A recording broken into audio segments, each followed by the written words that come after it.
Bonjour et bienvenue dans Atout Santé, l'émission qui vous rend acteur de votre santé. 2020 a été une année très particulière, rythmée par l'épidémie de Covid-19. Aujourd'hui, le thème de l'émission, c'est vivre, apprendre et travailler en temps d'épidémie. Après le choc du premier confinement, les Français ont dû apprendre à vivre avec les craintes de la crise sanitaire.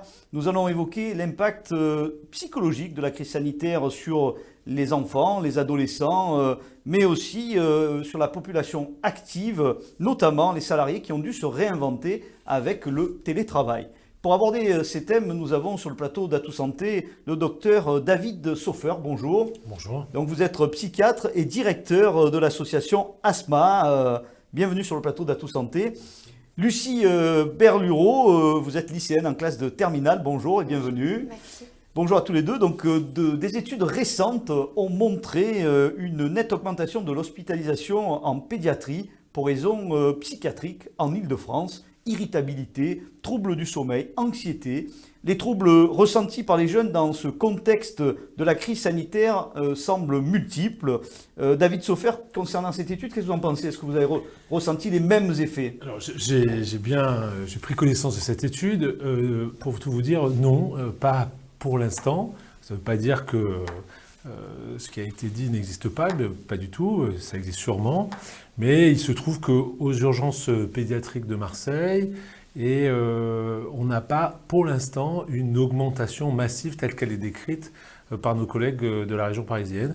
Dans les cabinets, il y a une demande qui est soutenue, mais qui correspond à la période habituelle. Donc pour l'instant, c'est difficile de répondre à votre question et de dire nous aussi on observe. Pas d'augmentation ici significative. Est-ce que le lien social pour la construction psychologique des adolescents est important? C'est essentiel, mais justement la question c'est en quoi actuellement la situation délite le lien social des adolescents et des étudiants, puisque comme vous le savez, les étudiants et les adolescents utilisent les réseaux sociaux pour animer leur lien social. Comment ils l'ont vécu, ces adolescents, cette période? On va le demander, bien sûr, dans quelques instants. Mais des témoignages que j'ai reçus, il y a 2 temps. Le premier confinement a plutôt été bien vécu, même si c'était un regroupement, parce que c'était un regroupement familial, on va dire ça comme ça, que les réseaux sociaux marchaient bien, c'était la nouveauté, qu'il y avait une incertitude quant au temps, mais tout le monde était persuadé que ça n'allait pas durer très longtemps, et que donc globalement ça a été plutôt bien perçu. Quand on reprend les lycéens, ils ont tous eu le bac, globalement, donc ça s'est plutôt pas mal passé. Voilà. Et ce second confinement, comment ça s'est passé? Un peu plus compliqué. C'est un peu plus compliqué parce qu'il faut retourner au lycée ou au collège sans avoir, dans des conditions qui ne sont pas confortables. On ne peut pas se regrouper comme on aime faire, on ne peut pas sortir. On a le masque, on peut pas, quand on sort, on ne peut pas traîner comme on aime faire, on ne peut pas se bisouiller, se monter les uns sur les autres comme font les adolescents. Alors ça me fait toute la transition toute trouvée. Lucie, alors comment vous avez vécu ce confinement et toute cette période qu'on vient de décrire? Est-ce que vous avez, quel ressenti vous avez? Alors pour moi, cette période, elle a été beaucoup plus allégée que le premier confinement. Donc franchement, je l'ai bien vécu et je le vis bien, avec les cours en 50-50. Donc, présentiel et distanciel. Voilà, exactement. Donc c'est vrai que pour moi, c'est plus simple que de rester tout le temps à la maison. Et vos amis, ils vous manquent pas? Enfin, le contact, tout ce qu'on vient d'évoquer, les bisous à la fin de la récréation. Comment vous vivez à 17 ans cette période? Mais c'est vrai que c'est plus compliqué parce qu'on n'a plus l'habitude de vivre comme avant au final. C'est plus le même train de vie. Voilà, c'est plus compliqué, mais après, c'est des choses... on va dire qu'il faut s'adapter et on est obligé de toute façon de s'adapter. Qu'est-ce qui était le plus difficile pour vous à vivre dans cette période? Ne pas voir vos amis, respecter la distanciation. Oui. Je dirais que de respecter la distanciation, c'est compliqué parce que c'est quelque chose qu'on n'a jamais on l'a jamais vécu tout simplement. C'est nouveau pour nous, c'est nouveau pour tout le monde. Donc oui, c'est beaucoup plus compliqué. Et Après, voilà, c'est une adaptation qu'il faut prendre. Faire la fête avec vos amis aussi, peut-être, non? Les bars, les boîtes, fermé, quoi. Tout est fermé au final. Donc, comment on se réinvente dans ce moment-là, quand on est adolescent? Qu'est-ce qu'on fait? Les réseaux sociaux? On n'a pas le choix. On est sur les réseaux sociaux, on s'appelle. On n'a pas le choix parce qu'on ne doit pas se voir. Donc, c'est vrai que c'est compliqué. On utilise beaucoup les réseaux sociaux en ce moment-là, c'est sûr. Vous avez eu le Covid-19. La Covid-19, comment vous avez appréhendé quand on vous a dit ça, quand vous avez été prévenu du diagnostic? Pour vous, pour votre famille, comment vous avez vécu? Au début, j'étais un peu stressée quand même et je me suis posé beaucoup de questions. Mais je me suis dit que franchement, le mieux c'était que je reste chez moi, que je me protège, que je protège les autres. Donc pour le coup, j'ai pas eu de problème et je suis restée chez moi. Ça s'est très bien passé. Alors nous allons aller à la rencontre d'étudiants et découvrir comment se passe le quotidien en cité universitaire en temps de crise sanitaire. Nous avons suivi une opération de dépistage mise en place par le Conseil régional Sud au Crous d'Aix-Marseille. Un reportage proposé par Patrick Loez et Laura Cioffi.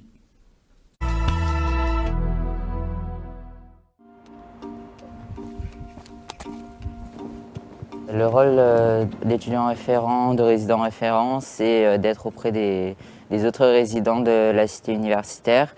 Donc s'ils ont un quelconque problème, que ce soit avec leurs voisins ou alors administrativement, ils peuvent venir nous voir, nous contacter. On est disponible vraiment tout le temps. Présentez-vous des symptômes du Covid, monsieur? Non? Rien à signaler? Pas de fièvre? Il y a 1400 étudiants sur CUC. Et il y en a 600 sur Gazelle, je crois.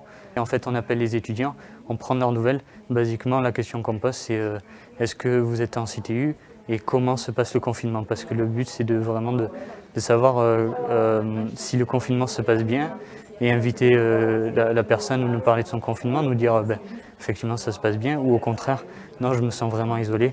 Et si la personne est isolée, on peut lui proposer des aides. À ce confinement-là, justement, comme on appelait les étudiants un par un, on a certains qui ont quand même manifesté le besoin de voir du monde, de ne plus rester isolé, parce que oui, on a des cas isolés, mais justement, on est là pour qu'ils se sentent moins seuls en fait. Ce centre de dépistage dans les cités universitaires, je trouve que c'est une très bonne initiative parce que déjà c'est sur place, donc forcément ça va pousser les étudiants à venir directement descendre de leur pavillon et venir se faire dépister. Allez, on est parti. Respirez avec la bouche. La région, avec l'ARS, a décidé de mettre ça en place avant les vacances de Noël. Déjà, pour éviter qu'il y ait des clusters à l'intérieur des cités universitaires. Et puis deux, c'est aussi se dire qu'ils vont rentrer chez eux pour les vacances de Noël. Donc c'est bien de savoir si je l'ai pour éviter de contaminer ma famille. Voilà. On les accueille, donc on a une secouriste qui prend les questions administratives que l'on obligatoirement pour avoir un suivi sur un logiciel en direct avec l'ARS. Une fois qu'on a rentré ces informations, on passe à côté avec du personnel qui fait les tests. Et une fois que ça s'est fait, il passe dans la salle d'attente puisque le résultat c'est 15 à 20 minutes après. Résultat positif, le Crous a mis en place toute une procédure pour que la personne reste isolée dans sa chambre. Normalement, dans une cité universitaire, la partie cuisine est collective. Là, le Crous leur met à disposition à chacun un micro-ondes pour rester dans leur chambre et manger, qui a été mis en place. Partout où vous avez des logements étudiants, vous trouverez une équipe de testeurs pour les prélèvements Covid. Merci. De retour sur le plateau d'Atout Santé, docteur Soffer, qu'est-ce que vous retenez de ce reportage? Ce qui est très important, c'est qu'effectivement, les mesures qui doivent être prises, c'est des mesures de distanciation physique et pas des mesures de distanciation sociale. Et ce qui est montré ici, c'est qu'il faut entretenir le lien social. Et le lien social, ça s'entretient évidemment par la rencontre physique quand elle est possible, mais ça s'entretient par le téléphone, par l'échange, par les réseaux sociaux. Ouais. Voilà. Qu'est-ce que vous pensez des réseaux sociaux dans ce contexte? Alors, je trouve que les réseaux sociaux nous ont aidés tous à supporter le confinement avec des effets pervers qu'on a pu observer pour certains, notamment étudiants, lycéens, qui se sont pas méfiés des effets délétères, et notamment sur la question de l'usage dans la durée, les usages abusifs, dont la principale conséquence, c'est la privation de sommeil. C'est-à-dire que la privation de sommeil, c'est un piège qui est un énorme facteur de décompensation psychique. Au niveau des troubles anxieux... Qu'est-ce que vous leur conseillez en fait Je leur conseille de faire attention au temps d'usage, d'être... en moyenne dans la journée, pour fixer les idées? Difficile, ça dépend des âges, mais c'est toujours pareil, il ne faut pas que l'usage prenne le pas sur le rythme normal, ce que j'ai à faire. C'est-à-dire que je ne dois pas parasiter, je ne dois pas reporter mon repas parce que j'ai des choses à faire sur Insta, des trucs comme ça. Est-ce que ça vous arrive, Lucie, ça vous de reporter de votre repas pour rester sur les réseaux sociaux? Non, franchement, ça dépend, mais non. Est-ce que ça vous a beaucoup aidé, les réseaux sociaux, pour passer cette période? Moi, j'ai pas l'impression que ça ait changé quoi que ce soit parce que... Vous étiez déjà connecté? Oui, je suis beaucoup sur les réseaux sociaux de base, donc pour moi, non, ça n'a pas vraiment changé. Et quand on voit ce qu'on a vu comme reportage, est-ce que vous appréhendez les études supérieures? J'appréhende, oui, et je pense comme tous les étudiants, parce qu'on ne sait pas où on va, on ne sait pas aussi par rapport au bac, il y a plein de trucs qui sont encore incompréhensibles aussi pour nous, on n'est pas forcément tenu au courant de tout, donc oui, c'est sûr que ça nous inquiète. Quand même. C'est ça, ouais. Est-ce que vous avez ressenti ça aussi quand vous rencontrez vos patients? Est-ce qu'il y a une appréhension du futur, en fait Oui, alors, il y a une incertitude, qui est amplifiée aussi par les parents. Il ne faut pas perdre de vue qu'on a dans ce public beaucoup de lycéens, de collégiens ou de jeunes étudiants qui supportent une pression familiale. Et cette pression familiale, elle est alimentée par des parents qui sont inquiets parce qu'effectivement, ils se demandent qu'est-ce que nous allons devenir, qu'est-ce que vont devenir nos enfants, comment ça va se passer demain. Donc oui, bien sûr. Comment vous les rassurez, ces parents ? C'est assez difficile de les rassurer. Ce qu'on rappelle, c'est que, vous savez, quand la période est difficile, on essaie de s'accrocher à ce qui tient. Alors, ce qui tient, c'est quoi? C'est d'abord, on est ensemble dans la famille quand elle existe. On essaie d'avoir du lien avec ceux qu'on aime, les copains sur les réseaux sociaux. Il faut faire attention à son hygiène de vie, son alimentation. Penser à travailler quand même, pas oublier qu'on fait des études, donc c'est pas mal de travailler. Se divertir, les séries, c'est quand même pas mal aussi, si possible les regarder en anglais. Du sport, faire du sport, évidemment, du sport ou de l'exercice physique. Le sport, certains n'aiment pas ça, mais faire de la marcher 1 heure ou une demi-heure tous les jours, ça fait du bien et ça fait du bien à la tête. L'exercice physique, ça fait du bien à la tête.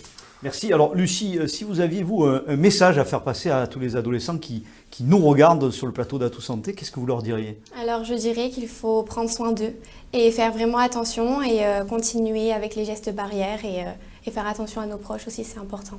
Merci à tous les deux pour cette première partie. Alors, après avoir évoqué la question des adolescents et des jeunes adultes face à l'épidémie, nous allons à la rencontre maintenant du milieu professionnel. Depuis le début de la crise sanitaire, de nombreux salariés ont changé leurs habitudes entre organisation quotidienne, télétravail et présence en entreprise. Tout a été révolutionné. Ces salariés, comment ils vivent cette période? C'est ces questions auxquelles nous allons répondre dans la deuxième partie de notre émission. Et nous allons accueillir sur le plateau Madame Élise Rabillard, psychologue du travail. Bonjour Élise, bienvenue sur le plateau d'Atout Santé. Bonjour. Vous êtes accompagnée de Monsieur Lormier, qui est le dirigeant de Azure Isotope. Bonjour. Bonjour. Alors Élise, première question sur le télétravail. On a vu la condition pendant la Covid, tout a changé, il y a une révolution dans le travail. Est-ce que le télétravail est une bonne ou une mauvaise chose quand on se place du point de vue du salarié ? Alors, cette question déjà, est-ce que le télétravail est volontaire? Il faut savoir que dans le Code du travail, il est marqué que le télétravail doit être volontaire, ce qui n'a pas été vraiment le cas cette année. Mais on va dire que le télétravail peut être évidemment positif. Il y a 2 choses qui caractérisent le télétravail, c'est l'augmentation de l'autonomie et de la marge de manœuvre pour le salarié. Il peut faire un petit peu ce qu'il veut et organiser son temps comme il veut. Par contre, il y a une diminution du lien social et donc il y a des choses il faut être vigilant sur l'organisation du travail. Mettre en place des choses. Vous partagez cette vision? Oui. Pour le télétravail? Oui, tout Ouais. à fait. Est-ce que ça a été facile à mettre en œuvre dans une entreprise comme la vôtre? Nous sommes une toute petite entreprise, donc c'était facile à mettre en œuvre. Ça a été facile, d'accord. Alors, quelles sont les problématiques qui sont soulevées par cette nouvelle organisation du travail? Alors, d'abord, il y a l'hyperconnexion. Il faut faire attention à l'usage du numérique. Il y a la conciliation vie privée, vie professionnelle. Il faut faire attention aussi à bien délimiter l'espace de travail, le temps. Et puis, il y a le lien social qu'il faut garder avec son manager, avec ses collègues. Donc, il y a des outils, heureusement, qui existent pour ça, mais c'est important de faire attention aux conditions et à l'organisation du travail, que le manager soit bien à l'écoute aussi des difficultés que rencontre le salarié. Alors justement, quand on se retrouve dans une situation un peu difficile, isolé, en situation de souffrance professionnelle, à distance, qu'est-ce qu'on doit faire, comment on doit s'y prendre? Alors, si on ne peut pas alerter son manager ou sa direction, parce qu'il peut y avoir déjà peut-être un peu des conflits ou pour d'autres raisons, eh bien, il faut savoir qu'on peut toujours demander une visite au médecin du travail, solliciter votre service de santé au travail pour soit avoir un entretien avec le médecin du travail qui peut vous orienter vers le psychologue du travail, mais aussi le médecin qui va, son rôle, c'est de conseiller l'employeur sur l'aménagement du poste de travail.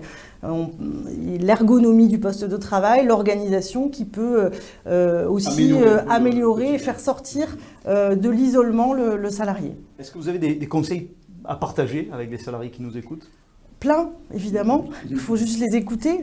Non, enfin, il y aurait plein de choses. Il y a pas mal d'outils qui existent sur Internet de l'INRS. Il y a une super brochure de l'INRS qui existe sur le télétravail. Ce que je dirais, c'est qu'un petit peu, il faut faire attention, comme je disais, à l'hyperconnexion, à la conciliation vie privée, vie professionnelle, et surtout, ne pas rester isolé. Parce que si on a déjà des problématiques en amont, des addictions ou déjà une souffrance au travail qui est déjà présente, ça risque d'accentuer ces problématiques. Il ne faut pas être isolé. Est-ce que vous avez ressenti ça, vous, dans votre environnement de travail? Un tout petit peu, oui, ouais. Tout à fait. Sur l'épanouissement professionnel hors des murs de l'entreprise, est-ce que vous avez une vision là-dessus? Alors, l'épanouissement au travail... Est-ce que c'est possible hors de l'entreprise? Oui, c'est possible à partir du moment où le travail a du sens pour le salarié. Après, ça peut lui être bénéfique de pouvoir organiser son travail comme il veut sur sa journée. C'est toujours pareil, c'est la question du sens du travail. Donc, faut que le salarié puisse avoir de bonnes conditions de travail et pouvoir voir l'utilité, la beauté de son travail. Voilà, donc c'est les mêmes. La beauté de son travail, je vais le garder, parce que on va garder la beauté du travail et continuer pour s'épanouir. Il faut vraiment de la beauté et puis un environnement, on l'a bien compris, c'est important d'avoir un environnement de travail qui soit favorable. Chers téléspectateurs, après avoir évoqué les salariés en télétravail, partons maintenant à la rencontre d'entreprises qui ont œuvré pendant toute la période du confinement pour faire des choses différentes, pour se réinventer, trouver des solutions. Dans le reportage qui suit, nous allons à la découverte d'une entreprise Protecto qui a su se réinventer pendant la crise sanitaire en réindustrialisant la fabrication de masques chirurgicaux en région Sud-Provence-Alpes-Côte d'Azur. Un reportage proposé par Patrick Loez et Laurence Ferry. Depuis 3 ans, nous avons développé Seus Protecto qui a remporté pas mal d'awards au CES Las Vegas 2019-2020. Et donc du coup, on est arrivé à la fabrication de masques en fait en plein confinement au mois de mars. Ce qui m'a fait réagir, c'est cette situation pendant le premier confinement où il n'y avait pas de masques sur notre région et beaucoup de personnes cherchaient à s'approvisionner en masques et les seuls qui fournissaient des masques à cette période-là, c'était la Chine. Puis ça fait 3 ans que la région m'accompagne sur mes projets de Protecto.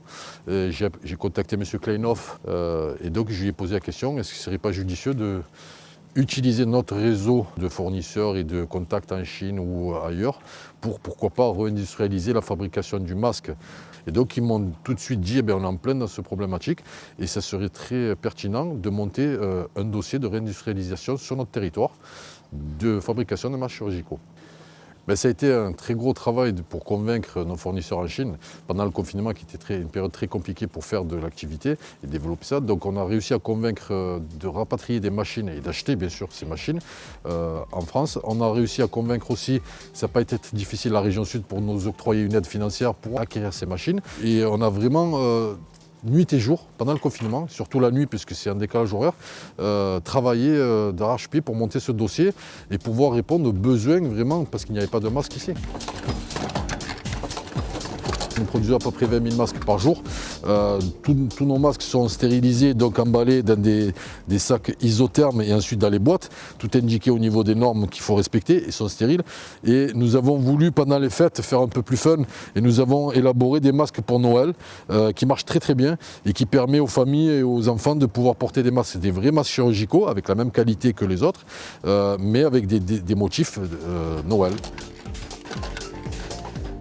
Nous avons choisi la gamme supérieure et donc vraiment des masques de très très haute qualité avec un filtre qui va protéger jusqu'à 99% contre le Covid.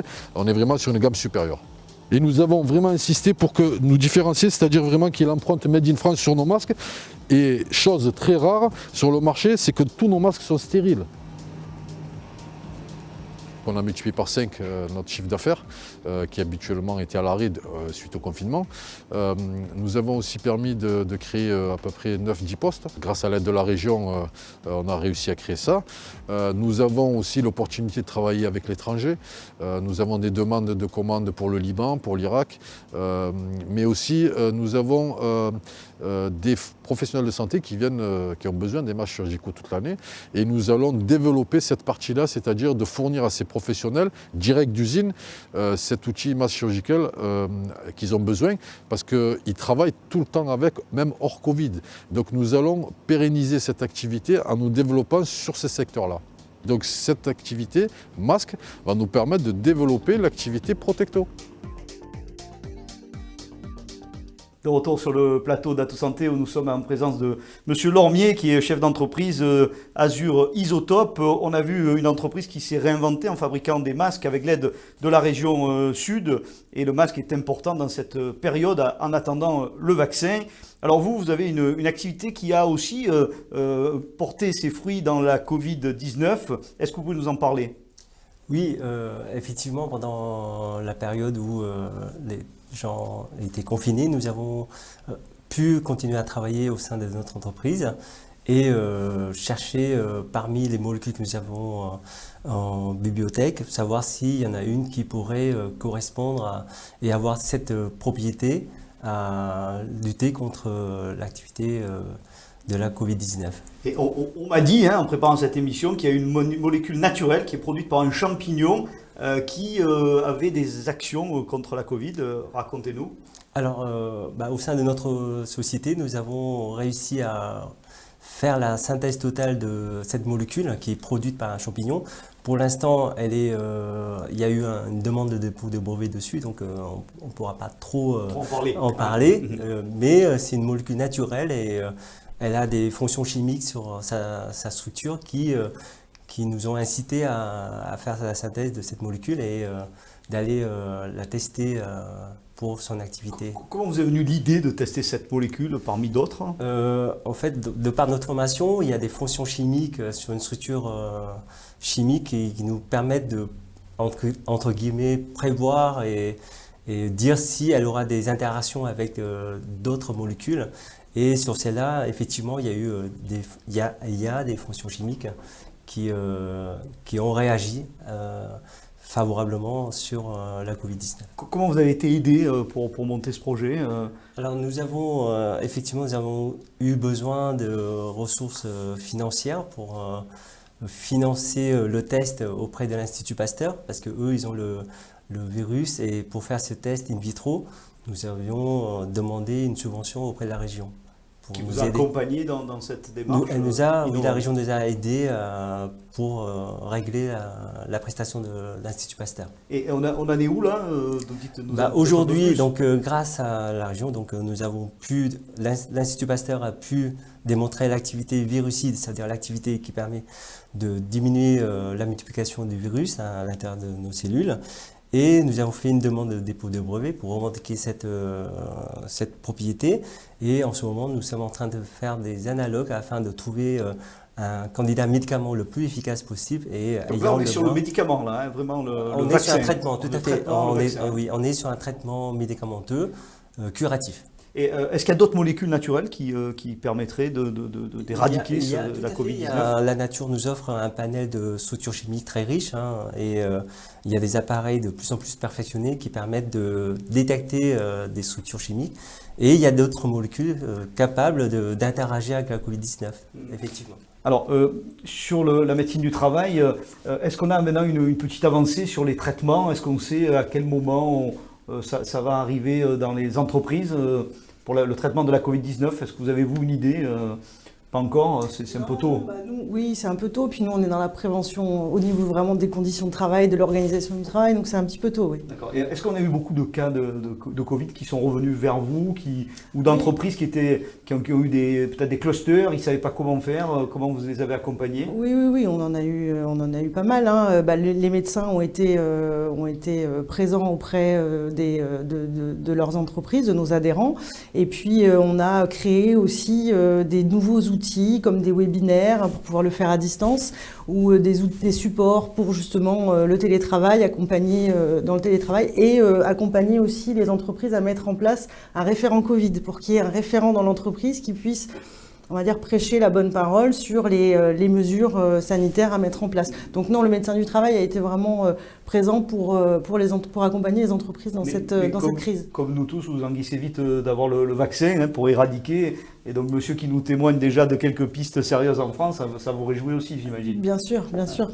Merci à tous les deux d'avoir participé à cette émission À Tout Santé. C'est la fin d'À Tout Santé. Nous tenons à remercier bien sûr tous les intervenants qui ont rendu cette émission possible, ainsi que tous les téléspectateurs qui nous suivent de plus en plus nombreux. N'oubliez pas que vous pouvez nous retrouver sur notre chaîne YouTube À Tout Santé. Vous pouvez nous envoyer des messages sur Facebook, Instagram, nous poser des questions, nous proposer des thèmes d'émission. Merci à vous tous d'avoir suivi notre rendez-vous À Tout Santé. Je vous donne rendez-vous dans un prochain numéro et d'ici là, soyez acteurs de votre santé.